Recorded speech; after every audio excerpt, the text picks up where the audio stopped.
particularly as it relates to Thrive 2025. Karen is someone who works tirelessly. She's from Polk County.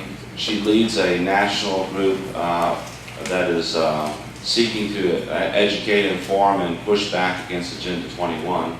And I think you'll be really pleased to hear about some of the things that she's going to share with you tonight in terms of her knowledge. But hopefully she'll challenge each one of us of the real threat that this Common Core standards represents to you individually, your children, your grandchildren, and our state. So help me welcome Karen Bracken.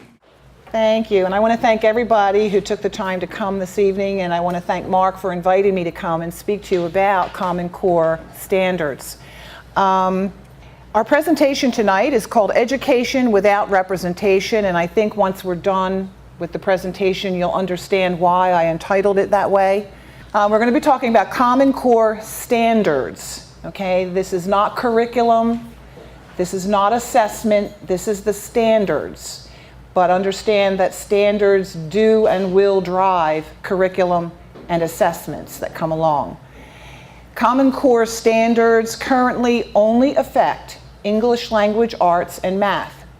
So if you're looking at your children's or your grandchildren's history books and you're appalled at what you're seeing, or if you're looking at their social study books and you're appalled at what you're seeing, that is not Common Core. That's the indoctrination of our children that's been going on for years. So again, Common Core is only right now English language arts and math. This is a book that I know is currently being used in Shelby County. It's third grade social studies book. Again, Common Core has nothing to do with this, but all throughout this book it talks about the common good, our democratic form of government in the United States. It does not talk about a republic, okay? And this book has probably been around for years, but it is currently being used in the Tennessee schools. Okay, the federal takeover of education and the indoctrination of our children did not start with the Obama administration. It has been going on for many years, and many presidents, including Ronald Reagan, have been promoting this indoctrination. I believe it's important that you not only understand Common Core and what it is, but how it got here, who's behind it, and the agenda. And there is an agenda, and unfortunately it's not an American agenda. I'm not going to ask you tonight to agree with anything I'm saying or disagree with anything I'm saying. What I'm asking you to do is listen and keep an open mind, take notes, write down people's names, write down documents that I talk about, and go home and do your own research and come up with your own conclusions about Common Core. Okay, I have notes because if I don't stick to some kind of notes, I'm going to be talking to you for 3 hours. So it's a very passionate subject. All right, I'm going to start off just to kind of set the mood. This is Lamar Alexander from back in 1989. This is a very poor quality recording, but I'd like you to try to listen as closely as you can. As far as I know, the first state summit following the President's Summit, and I think that's a great credit to your governor and to the state of Kansas to be doing that. At least your timing's good. And I would suggest 3 things. Number 1, find out what's really going on, because I don't think most people know what's going on in schools, how children are growing up, or what's really going on in the world. Number 2, I want to suggest that you create in Kansas a brand new American school. Brand new American school. And number 3, I want to suggest that when you do that, you help that new school develop some new goals and new report cards for itself. I would go down to the maternity ward of the local hospital, or whatever you call the part of the hospital where the nurses are, who are there when the babies are born, and find out how many babies are born out of wedlock, how many babies are born with single parents, just so you know that. I would think the brand new American school would be year-round, open from 6 to 6. Second characteristic might be that these schools will serve children from age 3 months old to age 18. That may be a shocking thought to you, But if you were to do an inventory of every baby in your community and think about what the needs of those babies were for the next 4 or 5 years, you might see that those needs might not be served any other way. They have to be served in some way, and maybe around the school. Or if you studied a little more, you might go back and think the school might even need to serve the pregnant mother of the baby in terms of prenatal health care. Teams of teachers. Albert Shanker suggested that maybe there ought to be a team of teachers attached to a child from the day that child arrives in the school to stay with that child all the way to the 8th grade. All this would mean there would have to be a very professional corps of teachers, wouldn't it? They'd have to be very, very good, because they would be dealing with lots of volunteers. We have a big national service feeling in America today. Why aren't those people working in schools? Well, one reason is it's hard to handle volunteers. So this team of highly trained principals and teachers would have to have career ladders. They would need to be master teachers. They would need to be paid $50,000, $60,000, $70,000 a year to create a brand new American school in every state capital. The great advantage of that would be there wouldn't be all these arguments about whether to do this program or that program or which one to do first. You wouldn't do any of it. You would create one school, and you'd give the responsibility to one person who would form one team, and you give them 1 year or so, and if they succeeded, then all the rest of us would want to be in that school too, wouldn't we? And so, Little short 3-minute movie. Remember, this is from 1989. So when I tell you that this strange philosophy has been going on for a long time, I think this is indicative of that. And you know, what I get from this is he's saying to us that the government knows better how to raise our children than we do. That's what I get out of it. I don't know what, anybody else will. Okay, how did this happen? I'm just going to give you a brief timeline. Like I said, this has been going on for a long time. Originally, this slide started back in like 1990, and I, brought it alive. But how this happened in February 2009, remember President Obama was sworn into office January 2009. I'm sorry. 1 month later, February 2009, the stimulus bill was signed. And when that bill was signed, President Obama promised the money was going to be used for reducing the unemployment rate, stimulating, creating jobs. In my opinion, the stimulus bill was created to pay off his campaign cronies and to bypass Congress to get things implemented that he knew Congress would never support or give funding for. He allotted $4.35 billion to the Federal Department of Education. And during a CNN interview with Arne Duncan, he was asked what his plans were for that $4.35 billion. And he said that he wanted to be a catalyst for Common Core. The Federal Department of Education created Race to the Top competition. Normally, federal money is given out to the states for education based on different formulas, but it's given out to every state. What they decided to do was make this a competition, because we all like competition and we all like to be able to say we won. So they put a new spin on it. Phase 1 of Race to the Top, and there are multiple phases, but phase 1, the application period started in November 2009 and it ended in January 2010. That's only a couple months. Tennessee, I believe their application was created because we did apply in phase 1, and their application was created on January the 18th, 2010. Just so you know that we were in phase 1 of Race to the Top. To successfully apply for Race to the Top grants, states had to agree to Common Core standards sight unseen. They deny this, but I can tell you that the draft of the standards was not even released until March of 2010. And we applied in January 2010. Now, I've gone through the application. It's over 200 pages long. In the section where they talk about new standards, it does not say Common Core by name. It just says that you will agree to adopt new standards. But again, those new standards were never seen by our governor, and it was Governor Bredesen, by the way, that did file for Race to the Top. This is a map. I belong to a national group for Common Core as well, and one of the members of that group created this map. I think it's awesome. The blue states that you see are states that did not take Race to the Top money. They're not implementing Common Core. Bad news about Texas is in about 85% of their schools, they're currently implementing a program called C-SCOPE. And C-SCOPE is every bit, if not worse, than Common Core.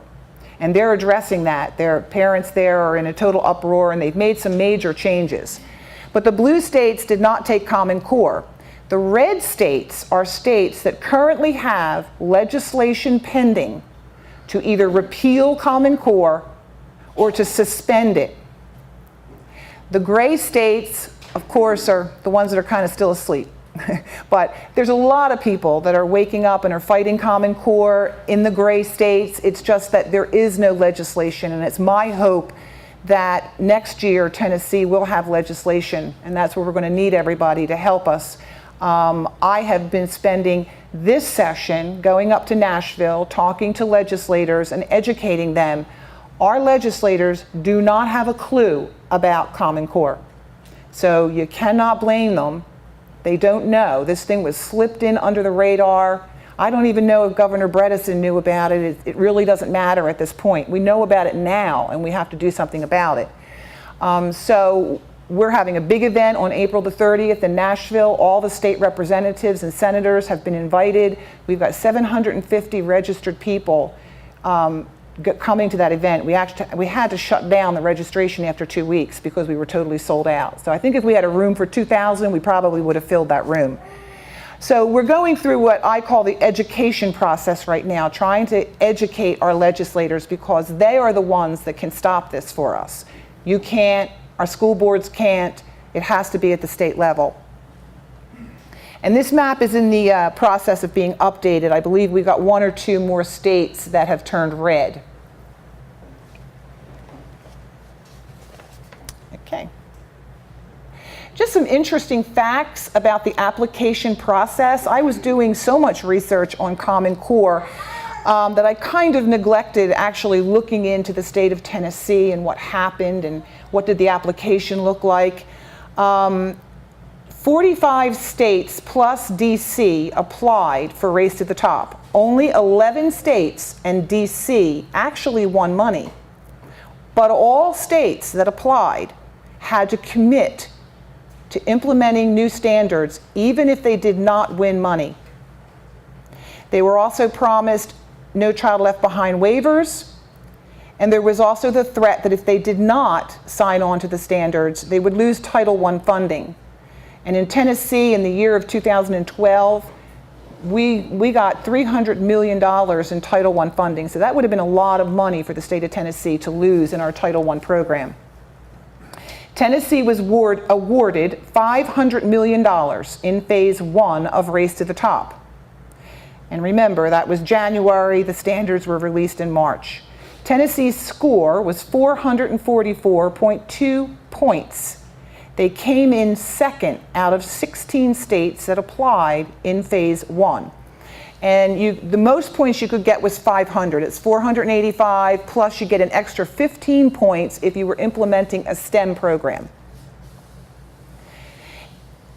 The section of the application where Common Core or the new standards was found was called Accepting New Standards.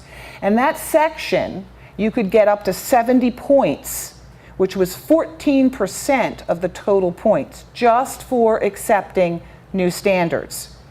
And then the section for the database was 47 points, or 9.4% of the total score.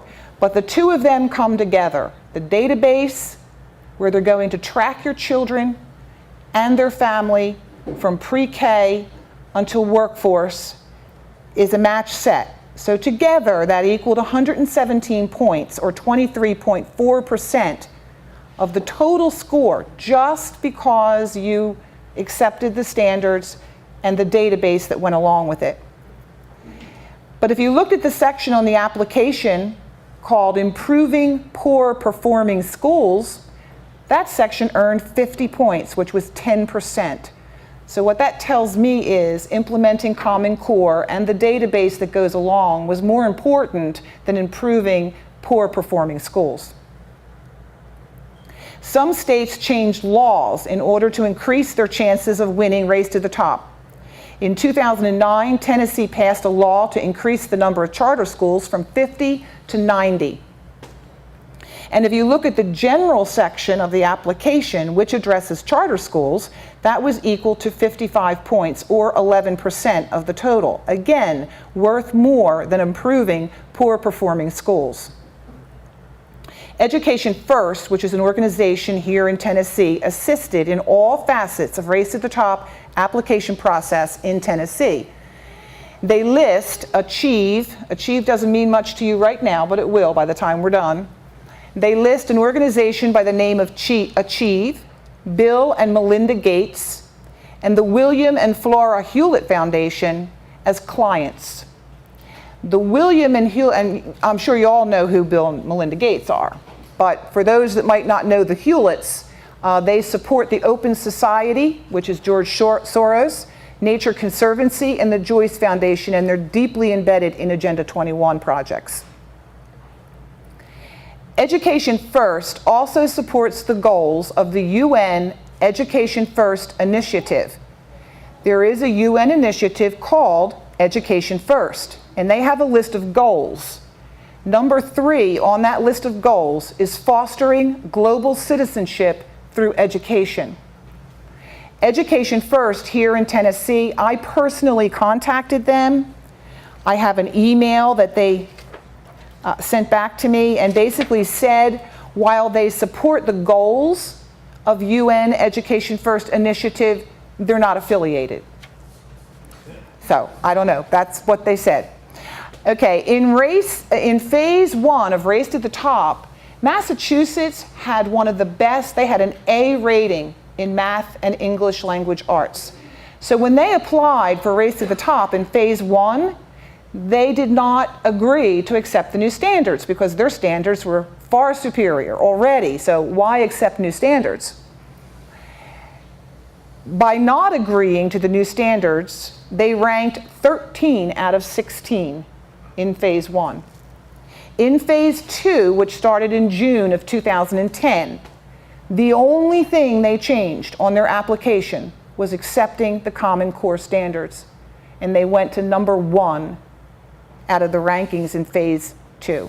So I just think this drives home how significant and how much weight agreeing to those standards played in winning Race to the Top competition. Who is behind Common Core? There's a group by the name, they call them NGA. It's a National Governors Association. Sounds very governmenty, kind of like the Federal Reserve, but it has nothing to do with the government. It is a trade association. NGA, along with CCSSO, owns the copyright to the standards, which means no one but NGA or CCSSO can change anything about those standards. They own the copyright. Governor Haslam is on the Finance Committee for NGA.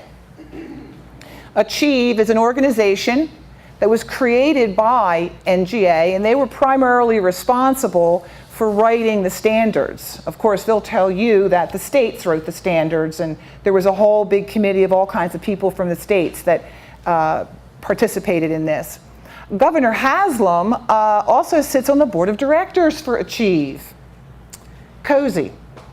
And then we have the CCSSO, which is the Council of Chief State School Officers. Again, another trade organization. So those 3 groups, NGA, Achieve, CCSSO, were very instrumental in creating the standards. The Obama administration, of course, Arne Duncan, Rupert Murdoch and Joel Klein of Wireless Generation, George Soros, the Pearson Foundation, which is it's a company based out of the United Kingdom. Since 1988, the Pearson Foundation, or some people call them Pearson Education, has been buying up all of the educational publishing companies like McGraw-Hill and Houghton Mifflin and blah, blah, blah, but they allow these companies to keep their own name so that it doesn't appear to be what it really is, a monopoly. Sir Michael Barber, who is a globalist, a radical left-wing globalist, and he works for Pearson, pretty much runs Pearson. And then we have Bill Ayers and his friend Linda Darling Hammond, who are far left radicals. Linda Darling Hammond, you may never heard of her. She was Obama's first choice for Secretary of Education. She was so radical that even the progressives in DC would not accept her, and we got Arne Duncan as choice number 2. And Bill Ayers is kind of why I got involved with Common Core, because I, like many people, said, wow, this sounds really great, vigorous, internationally benchmarked, you know, it sounds wonderful. And I read an article about Bill Ayers one day, and in the article it was talking about his work with Common Core. And right then and there I said, there's got to be something bad going on here. And that's how I got started. Jeb Bush and his Foundation for Excellence in Education, FEE, and the Chiefs for Change, he is deeply embedded in this process. Mark Tucker, a longtime associate of Bill and Hillary Clinton. David Coleman, his Student Achievement Partners, that's a group, played a leading role in developing Common Core standards for math and literacy. He now sits as the head of the College Examination Board, which was given $30 million by Mr. Gates. Coleman said he will align the SAT with Common Core. Now, I want you to think about that and how that might affect homeschool, how that might affect private school. If you're homeschooling your children for the reasons that most people homeschool their children, if you want them to be able to take the SAT, if they're not taking Common Core, they're not going to be able to pass the SAT. The ACT is already aligned. And this is a statement from David Coleman. What children need, asserts Coleman, is a close reading of informational text. That's what he calls nonfiction. No opinion, no flights of fancy, no creation of new worlds. The teacher's job is to make sure kids stick just to the text. Informational text, pronounces Coleman, is what will give students the world knowledge necessary to compete as workers in the global economy. Coleman insists that teachers must train students to be workers in the global economy. And this man now sits at the head of our College Examination Board, and he was very instrumental in writing the standards. And that's another thing you'll find as you research. It's an incestuous relationship. All these people just keep like moving from place to place. They work for Gates, and then they work for NCEE, and then they work for, it's just all the same people just keep rotating all throughout this. UNESCO, United Nations, Education, Scientific, and Cultural Organization, and then there is the big three. Bill and Melinda Gates Foundation. They are the major funders, and they have money in every aspect, every facet, from the PTA all the way up to the president. They paid $1 million to the National PTA for them to support Common Core. And then there is the Walton Family Foundation and a Eli and Edith Broad Foundation. And the superintendent, I did a Knoxville presentation on Tuesday. They were very happy to hear this. The superintendent of Knoxville Schools, Mr. McIntyre, is a 2006 graduate of the Broad Superintendent Academy. That is a company that takes people from the business world, from military, from law, you know, all different aspects of business, and trains them to get into the education field as supervisors and leaders. They pay for all their training, they pay for all of their travel expenses, and they are trained to implement the Broad philosophy and agenda for education. On April the 3rd, I attended up in the University of Tennessee, Knoxville, a speech given by Arne Duncan. And I went with a group of women, and as we were leaving, out in front of us I had to get a picture of it. Billionaire Eli Broad. And on the left, you see James P. McIntyre, Broad Superintendent's Academy, 2006. This is how I know my information is correct. Never a classroom teacher or principal, moving the Eli Broad agenda in Knox County. The Broad agenda: destroy public education, privatize it. And then we have a little statement here about Arne Duncan. There was a whole bunch of people standing out there with different signs against Mr. Duncan. Okay, what I want to do is just take a few minutes to go over some of the people that we talked about on who's behind this Common Core. Mark Tucker, he goes all the way back to the Clinton administration. And in 1992, right after President Clinton was elected, he wrote a letter. It's called the letter, it's an infamous letter called the Dear Hillary letter. It's 18 pages long, and it lays out his plan for education. And just a quote from that plan: to remold the entire American system into a seamless web that literally extends from cradle to grave. I think we've heard that terminology very recently. And is the same system for everyone. I think that's Common Core. Coordinated by a system of labor market boards at the local, state, and federal levels, where curriculum and job matching will be handled by counselors assessing the integrated computer-based program. Again, this is 1992. Tucker's ambitious plan was implemented in 3 laws passed by Congress and signed by President Clinton in 1994. The Goals 2000 Act, School to Work Act, and the reauthorized Elementary and Secondary Education Act. These laws establish the following mechanisms to restructure the public schools. Some of the items that you can find in these laws are to bypass all elected officials on school boards and in state legislators. That sounds like charter schools. By making federal funds flow to the governor and his appointees on workforce development boards. Number 2, use a computer database, AKA a labor market information system, into which school personnel would scan all information about every school child and his family, identified by the child's social security number, academic, medical, mental, psychological, behavioral, and interrogations by counselors. The computerized data would be available to the school, the government, and future employers.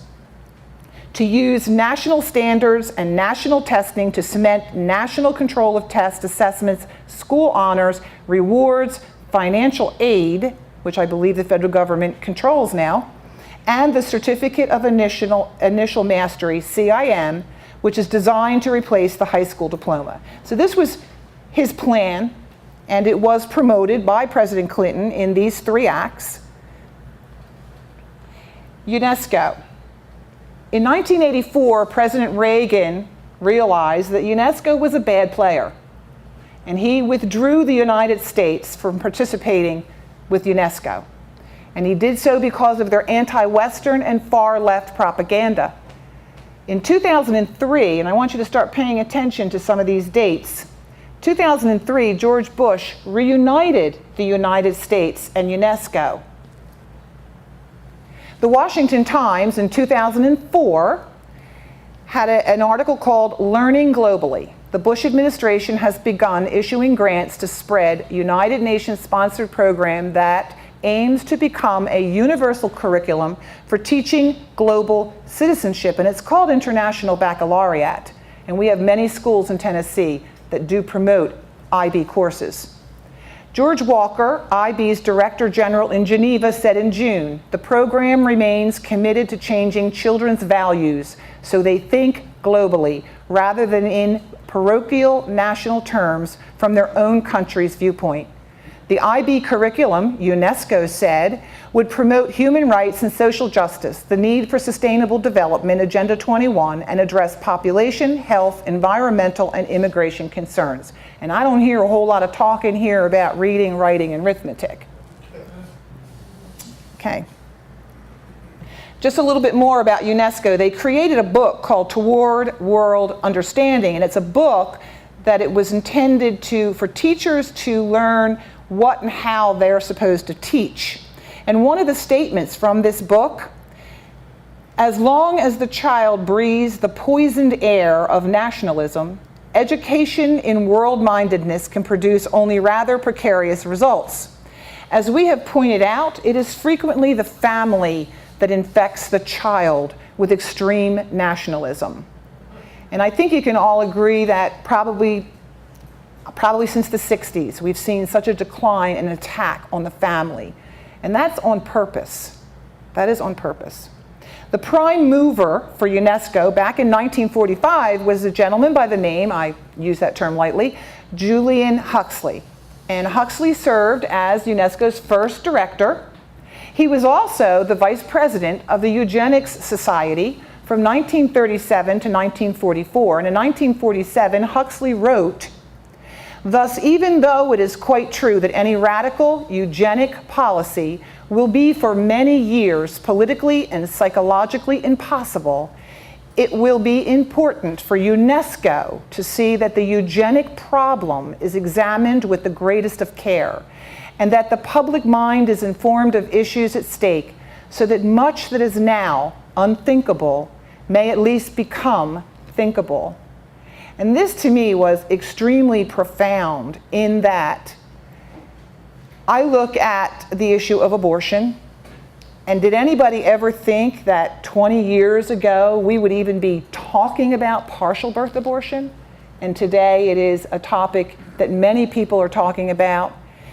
And it just came to my mind that, this is what they've been doing over these years, is just desensitizing us to accept things that at one time were unthinkable, and now they are thinkable. Bill Gates. Remember I said, remember the dates, 2003, George Bush reunited UNESCO and the United States. November 17th, 2004, Bill Gates signed an agreement with UNESCO. This is the agreement. Anybody wants to come and look at it, you're more than welcome. After signing every page of this agreement, Bill Gates and Microsoft agrees to support the objectives of the UNESCO Constitution. It might be nice if you thought about supporting the United States Constitution. Amen. And to advance the Millennium Development Goals for universal basic education, a master syllabus for teachers, master syllabus for teacher training, and UNESCO will be responsible for the content development. And this is an agreement that he signed in 2004. So again, you can see how all of these pieces have been set into play starting back in about 1992, and all these bills that got passed. And now we've got back with UNESCO, and then, gee, how coincidental, in 2004, Bill Gates signs a cooperation agreement with UNESCO. Bill and Melinda Gates Foundation is a major funder of Common Core. Why? They have spent approximately $170 million to bribe anyone that gets in their way, and they form partnerships that give him total control. The National PTA, Achieve, NGA, CCSSO, NCEE, and that is just a short list. In 2011, Gates, and you remember I talked about the Pearson Foundation, how they bought up all the educational companies, the book writing companies. Well, guess what? In 2011, Bill Gates and the Pearson Foundation joined a partnership to offer online courses and ebooks. Why? You have to keep asking yourself that question. 2012, Bill and Melinda Gates Foundation and the British government co-hosted a new London conference on eugenics with global coalition partners such as American Planned Parenthood, founder Margaret Sanger, who was a eugenicist, British Marie Stopes International, who was a eugenicist, and the United Nations Populations Fund. Bill Gates' father was also a member of the National Board of Planned Parenthood. Bill Gates is also heavily invested in Monsanto, and that's a story for another day. The Millennium Development Goals, in case you've never heard of them, they are a set of 8 goals with the completion objective of 2015. UNESCO also supports the Earth Charter. The Earth Charter was written by Maurice Strong and Mikhail Gorbachev, and it is their dream that someday the Earth Charter will replace the Ten Commandments. 2009, President Obama named David Killian as the permanent ambassador to UNESCO. And David Killian was very influential in the decision to reunite the United States with UNESCO, even against a lot of opposition. I couldn't resist this picture. We have Ted Turner on the left. We have William Gates Sr., David Rockefeller, and George Soros. Just in case they tell you they don't know each other. Okay. You know, when I talked to the people in Knoxville on Tuesday, I apologized for, it seems like we come to these meetings and all we ever talk about is bad news. And I said, someday I really hope that I can come back and talk about something good and happy, some successes that we've experienced. Well, I'm glad to tell you that tonight you're going to be the bearer of some good news instead of all the bad news. Now, I was going to sit here and read to you how they defend Common Core, all the arguments that they give you. It's internationally benchmarked and it's rigorous criteria and it's going to help kids when you move from state to state. What I would like to do is just read to you a letter that I received this morning.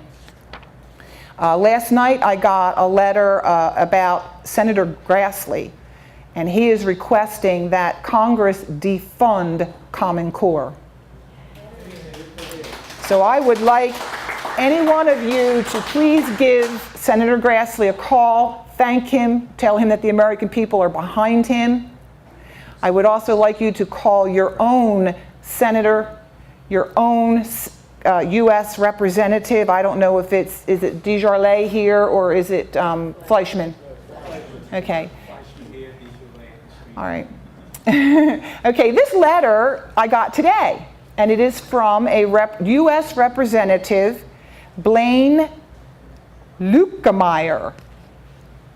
And he is writing this to the Secretary Duncan. As you know, the Elementary and Secondary Education Act allows Congress to authorize and allocate funding for public K-12 education, and most importantly is the primary vehicle in which we implement education policy reform. Most recently reauthorized through the No Child Left Behind Act of 2001. And basically, this authorization expired in 2008. So they aren't even authorized to do what they did with Race to the Top.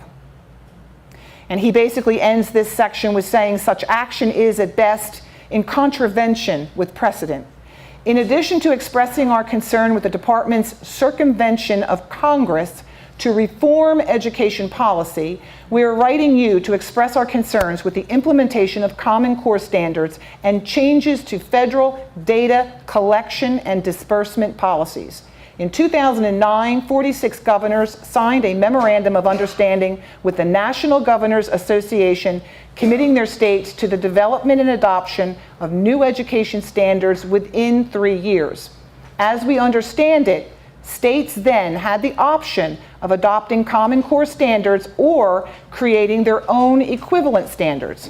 At the time, Common Core standards were simply an idea where states would collaborate to create uniformed education standards.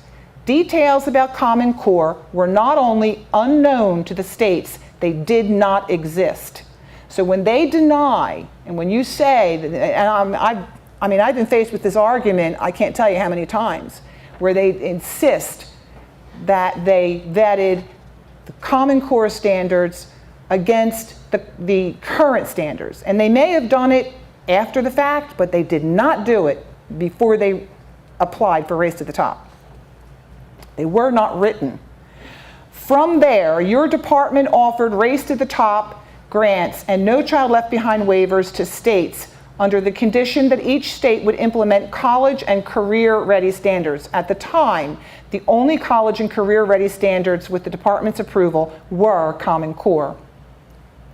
And this just goes on and on. I mean, it talks about in just one very troubling instance, Common Core standards will replace state-based standardized testing with nationally based standardized testing, the creation and initial implementation of which will be funded in full by the federal government. The long-term annual administering of the exams, the cost of which has not been specified by the department, is to be funded by the states. Common Core is going to be an economic backbreaker to every state that implements it. All the schools' bandwidth is going to have to be increased. Every child's going to have a computer, probably a new computer every year, because we know how children treat equipment. The Pioneer Institute did a very conservative estimate as to what they felt Common Core was going to cost.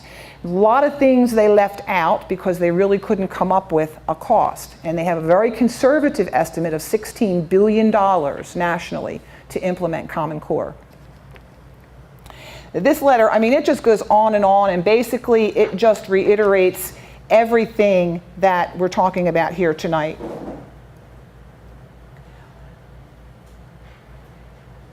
And what do the experts say? There was a team, a validation team for math, and there was a validation team for the English language arts. Dr. Milgram from Stanford University was the only mathematician on the validation team. So we have a team validating mathematics with one mathematician on the team, and a lot of what we want to call stakeholders making the rest of the decisions. He refused to sign off on the final document, and there were 5 people who refused to sign off on the math and the ELA final documents, and Dr. Milgram was one of them. He said the special interest sources were focused on making the math standards as non-challenging as possible. The core mathematics standards are written to reflect very low expectations. Basically what he said here, and there's also Zev Werman, they both concur that these math standards would pretty much put our children, by the 8th grade, put our children 1 to 2 years behind other states and other countries in math and ELA. Zev Werman says Common Core replaces the traditional foundations of Euclidean geometry with an experimental approach. This approach has never been successfully used in any sizable system. In fact, it failed even in the school for gifted and talented students in Moscow, where it was originally invented. Yet Common Core effectively imposes this experimental approach on the entire country without any piloting. Dr. Sandra Stotsky, and she was on the ELA validation committee, and she too refused to sign off on the final document. Sandra Stotsky took the state of Massachusetts from a failing school district in 1998 to an A school district in 2005. And it was due to her efforts. She has an ELA curriculum that she says she will give for free to any school, any state that is willing to take it. This is her statements. Common Core's college readiness standards for ELA and reading are simply empty skill sets. College readiness may be at about the 7th grade level. As admitted by one of the creators of Common Core, a Dr. Jason Zimba, at a meeting in Massachusetts, college readiness basically means ready for a non-selective community college, not a 4-year university, and they are his words. Common Core expects English teachers to spend over 50% of their reading instructional time on non-fictional and informational texts such as seminal U.S. political documents, court decisions, scientific and technical manuals. So we're going to have 50% of technical manuals and 50% literature, and that's going to be in the low grades. In the high grades, it's going to be a 70-30. 70-30 technical manuals and 30% literature. I've done this speech a couple times, and in 2 different meetings I've had librarians come up and tell me, they didn't tell me, they spoke out in the audience, that their children are bored. They hate this material. Why can't we read stories? And she said they're instructed to tell them if they want to get a job at Volkswagen, this is what they have to read. Sandra Stotsky rates the Common Core ELA a D. And this is a study that Sandra Stotsky and Zeev Werman did, where they compared Common Core with the standards from California, the standards from Massachusetts, and the developmental standards in Massachusetts. In 2010, Massachusetts was doing an overhaul of their ELA curriculum.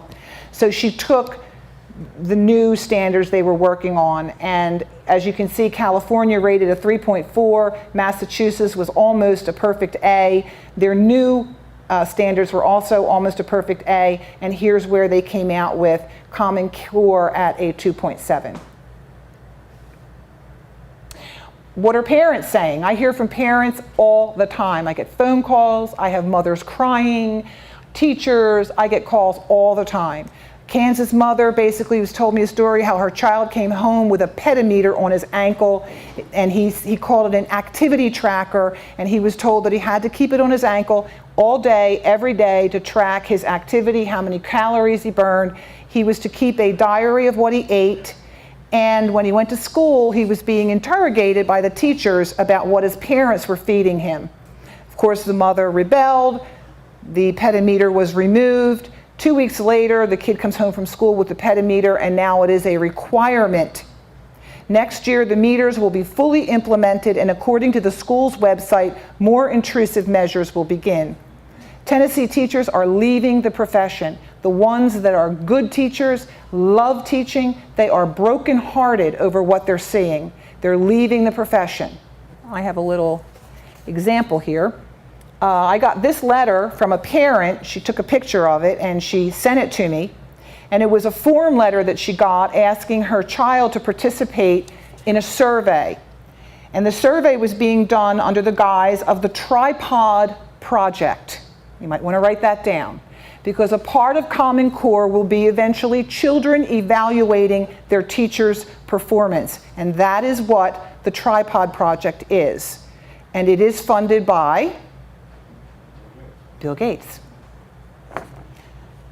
Some of the questions on this survey are personal perspectives and what your child is experiencing in school and in the classroom, family background, general demographic information, and issues related to youth culture and racial and ethnic identity, classroom climate, the way that students treat one another, and classroom behavior.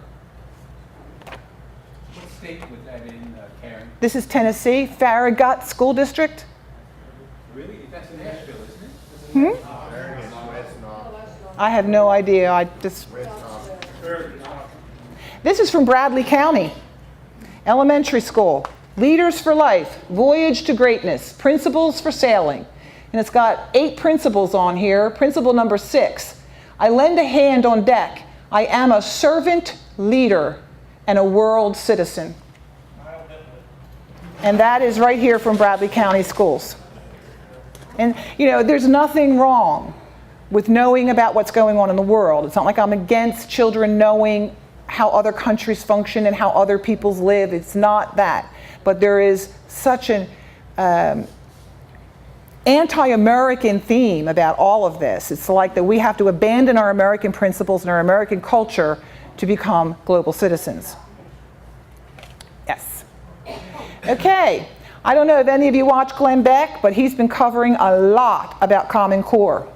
And he had a document on his show, and I had already had this document. I almost dropped over when I heard him talk about it. It's called Promoting Grit, Tenacity, Perseverance, and it was written and can be found on the U.S. Department of Education's website. Now, if you went to look for this a couple weeks ago, you could find it in the snap of a Google. They've buried it since then, especially since Glenn Beck put it out. And it's very hard to find. You can find it, but it's not easy. It's called Promoting Grit, Tenacity, Perseverance, and it is right on the United States Department of Education's website. So I started going through this little document, and I saw this thing in here called a KIPP character report card. And it had 6 teachers, your room for 6 teachers to score children on zest and grit and self-control interpersonal, keeps his temper in check, optimism, gratitude, social intelligence, and curiosity. Well, I was curious in what the heck is KIPP and who are they and all, so I went out and did some research. KIPP is a charter school organization, and we have 2 KIPP schools here in Tennessee. One is in Nashville and one is in Memphis. Okay, and just some, I can't keep this thing here. Just some verbiage from that. In the national policy, this is right from this document, in national policy there is increasing attention on 21st century competencies, which encompass a range of non-cognitive factors, including grit and persistence is now a part of Common Core state standards for mathematics. One of the measurements mentioned is behavioral task performance, digital measurements, MRI, facial expression cameras, posture analysis seats, pressure mouse, wireless skin conductance sensors, which are lie detectors. And if you think I'm kidding, right here in this document, there are the pictures and all the verbiage around facial expression cameras, posture analysis seats, pressure mouse, wireless skin conductance sensors. And they also talk about a thing called fMRI, where they actually image a child's brain function as the brain is functioning while it's reading or learning or under stress. That's in here too. They want to do this to every child? Mm-hmm. Every child will be monitored in every way conceivable. One of the, okay, then we go down. Promoting grit states that psychological resources such as academic mindsets, attitudes, values, beliefs, and behaviors are teachable and malleable. And that's in this document. The monitoring of behavior will be used to measure a child's reactions to authority, their ability to get along. What happens if a child shows frustration or an outgoing personality? How are, I mean, this is, think about this, a young child, a child that's aggressive and outgoing, and, are they going to be malleable and mold these children into what they think these children should be? Data mining, and I'm not going to go into this because one of the things in this letter that I was reading you is this, representative's concern for the change in the FERPA laws. In 1974, the Family Educational Rights and Privacy Act was created to protect the information of our children from being shared. It was not allowed to be shared or viewed unless a parent gave consent. In 2011, without congressional approval, the Obama administration changed the regulations to allow sharing of information without parental consent. Over 400 data points will be tracked and shared: biometrics, health records, personal data, discipline records, religion, political persuasion, eye movement, facial expressions, blah, blah, blah. And I'm going to skip all through this because I don't know. How long have I been yakking? Does anybody know? An hour. Really? I'm sorry. Okay. I think the most telling thing on here, this is from Rupert Murdoch. When it comes to K-12 education, we see a $500 billion sector in the United States alone that is waiting desperately to be transformed by big breakthrough that extends the reach of great teaching. And when I ask myself why, he just answered that question. There is a ton of money to be made in what is happening. Things for you to think about. Who is really benefiting from Common Core? Why are companies like Exxon running commercials about Common Core? Did you ever hear, did Exxon ever run a commercial about No Child Left Behind? No, but in the Masters, and they've been running commercials about Common Core. Why? Think about it. Why is GE supporting Common Core? Will the government eventually decide what career choices your child will have? Why the push for charter schools? Could it be to replace our public schools? SAT will eventually be created to align with Common Core, and what is this going to mean to our home schools and our private school students? Will we even have a need for a 4-year college-educated teacher in the future? Why not just a room monitor? Tennessee, I don't know if you're aware of this, but Tennessee just hired 704 teacher coaches. These teachers signed a one-year contract, and their stipend will range from $5,000 to $6,500, which is a total, if you just take 5,000 times 704, it's $3.5 million. These are teachers that are already in our teaching workforce, and they will be teachers that will help train other teachers on how to implement Common Core. Why would Tennessee bypass piloted and tested curriculum used in other states for standards that have never been piloted or tested? We talked about the cost. Sidwell Friends in Washington, D.C. does not offer Common Core. This is the school that President Obama sends their children to. And I can vouch for this because I personally called Sidwell Friends. I talked to their admissions office to ask them if they were implementing Common Core. She told me, no, we implement our own standards and our own curriculum here. I said, do you have any intentions of bringing on Common Core? She said, not at the immediate moment, no. Why is the program called Common Core? Could it indicate education for the common good, the collective rather than the individual? Or maybe Common Core is good enough for the common person? Is sustainable development the real driver for Common Core education? This statement, generally more highly educated people who have higher incomes consume more resources than poorly educated people who tend to have lower incomes. In this case, more education increases the threat of sustainability. This is from a document called it's Education for Sustainable Development Toolkit. This document, this is only a piece, this is only 20 pages. This is about 200 pages in total. This document was created in 2002 at the University of Tennessee in Knoxville. And when you look at this document, there's no reference to the University of Tennessee in it. It was funded by a group called Waste Management Research and Education Institute. They are a non-governmental organization, and they are funded by the United States Department of Education. This document talks all about the Rio Summit in 1992 and how wonderful Agenda 21 is, and it talks all about how we have to dumb down education in order to obtain sustainability. Our EPA is giving out money to regions, not states, that will alter their local education to align with EPA goals.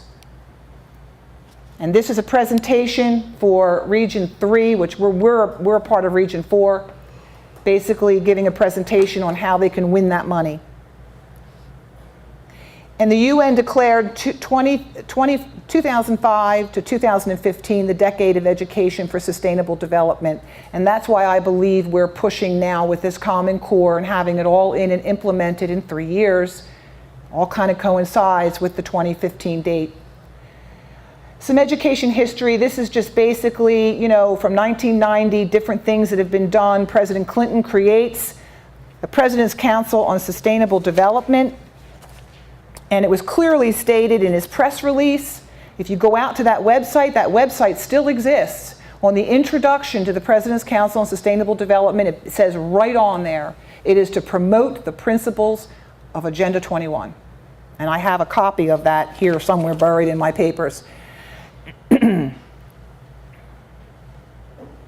He also, in 1994, published Education for Sustainability, an Agenda for Action, calling on educators to serve society by fostering the transformations needed to set us on the path to sustainable development.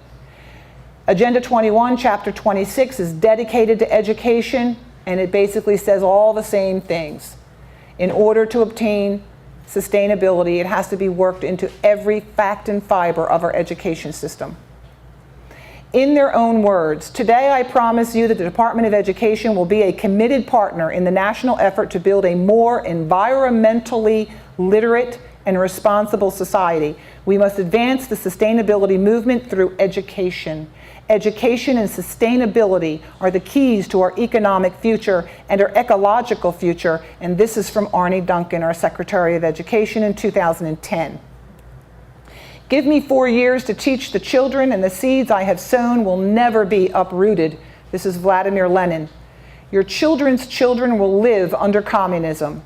You Americans are so gullible. No, you won't accept communism outright, but we'll keep feeding you small doses of socialism until you finally wake up and find that you already have communism. We won't have to fight you. We will so weaken your economy until you fall like overripe fruit into our hands. And this is Nikita Khrushchev in 1959.